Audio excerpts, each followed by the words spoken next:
So remember when we thought 2020 was bad and then 2021 hit and we were like, oh no, that was bad. And here we are in 2022 and it's only February and it's like, yo, can this get worse? Is this going to get worse? Hi everyone, this is Camilla the Focus Spinner and welcome to my channel where I teach you how to get out of debt, save more money, and invest so that you can build wealth and leave a lasting legacy. Now I know that you are aware of what's going on in the Ukraine with Russia invading the country, and I'm sure if you're like me, you are ready to hit the panic button. I am ready to hit the panic button. I have to be honest. This is very scary. This is a very scary time that we're living in. Even though the US does not plan on going into war, it kind of feels like we are. It kind of feels like there's so much happening and at some point we're going to go into war and everything is just going to be terrible and what are we going to do? If you're feeling like that, I understand. And I'm here to tell you, as I'm telling myself, just breathe, take it easy.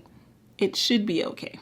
It should be okay. While we don't know what's going to happen with this war and we don't know how America is going to step in or not, we do know that we are going to feel the effects of it right now.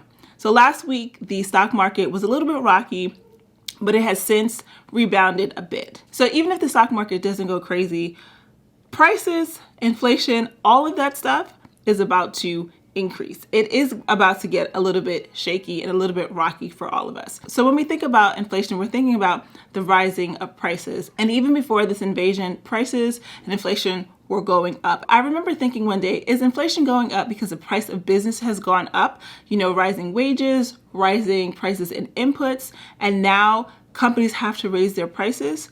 Or are companies just raising their prices?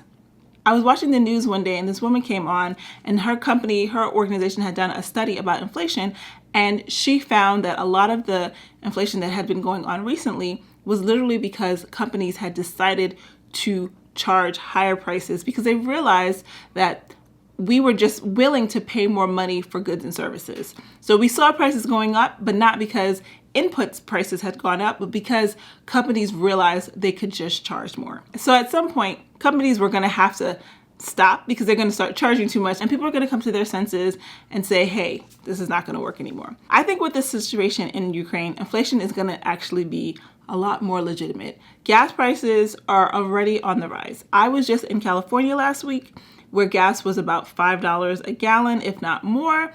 And I was looking at the news today and prices of gas in California have now crossed over $6 a gallon.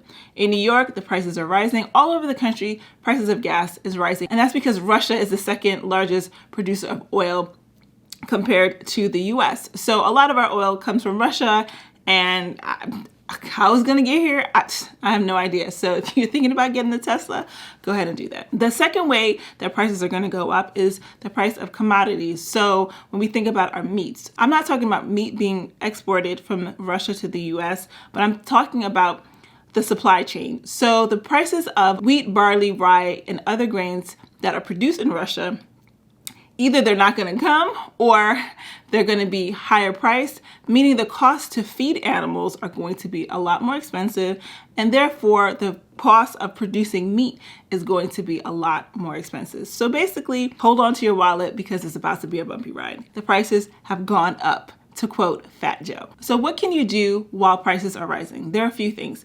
First, if you have debt that you can pay off, start paying that debt off now because you're really going to need that extra money to live off of. You don't want to have your credit card debt weighing you down. You don't want to have any type of debt weighing you down when you're going to need your cash just for your day-to-day living expenses. The next thing you should do, at least for now, is to avoid large purchases. So if you had decided, you know what, I don't like this refrigerator that I have, even though it's working perfectly fine, I'm gonna go ahead and buy this $3,000 refrigerator just because I like it.